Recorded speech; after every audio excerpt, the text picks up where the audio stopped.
Hello friends, welcome to my channel Ansuni Baatein with Manu. अगर आपको पता चले कि आइसक्रीम का स्वाद चखने के बदले आपको करोड़ों की सैलरी मिल सकती है तो शायद इस जॉब के बारे में जानने के बाद लोग मेडिकल और इंजीनियरिंग की जगह इसी काम को करने के बारे में सोचने लगेंगे। लेकिन आप सोच रहे होंगे कि भला ऐसी भी कोई नौकरी होती है, ज़रूर होती है। अमेरिका में रहने वाले जॉन हैरिसन ऐसी ही नौकरी करते हैं।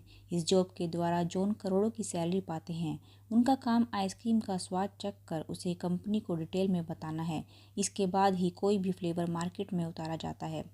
जॉन काफ़ी लंबे से आइसक्रीम टेस्टर का काम कर रहे हैं। 1942 में जन्मे जॉन के दादा आइसक्रीम फैक्ट्री चलाते थे। ऐसे में बचपन से ही वो आइसक्रीम खाने के शौकीन रहे। बाद में उन्होंने बाकायदा आइसक्रीम टेस्टर की जॉब ले ली। अपनी जॉब के बारे में उन्होंने बताया कि उन्होंने 1956 में ड्रेयर कंपनी ज्वाइन की थी। उस समय वो टेस्टर नहीं थे, लेकिन उनके दिए सुझावों की वजह से आइसक्रीम का स्वाद काफ़ी बढ़ गया था। उन्होंने इस कंपनी में करीब 200 मिलियन गैलन आइसक्रीम खाई थी। कंपनी में जॉन की शिफ्ट 5 घंटे की होती थी। इस दौरान वो करीब 60 तरह की आइसक्रीम रोज़ चखते थे। उनके टेस्ट को एनालाइज करना और उसमें सुधार की गुंजाइश बताना उनका मुख्य काम होता था। हर दिन 20 अलग फ्लेवर के आइसक्रीम उनके सामने आते थे। हर फ्लेवर में 3 से 4 ऑप्शन होते थे। सबसे खास बात ये थी कि उन्हें आइसक्रीम सोने के चम्मच से खाना होता था। इसकी भी खास वजह थी।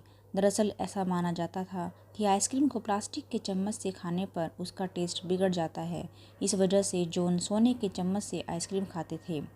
अपनी जॉब के कारण जॉन के जीभ को काफ़ी तारीफ मिलने लगी। ऐसे में जॉन ने उसका बीमा करवा लिया। जॉन ने अपनी जीभ का बीमा 14 करोड़ 70 लाख रुपए का कराया। आइसक्रीम टेस्ट करने के बाद जॉन उसे थूक देते हैं। शुरुआत में वो आइसक्रीम खा लिया करते थे। इस वजह से उनका वजन बढ़ने लगा था। कुछ ही सेकंड में वो आइसक्रीम के टेस्ट का पूरा ब्यौरा रिकॉर्ड कर उसे थूक देते हैं।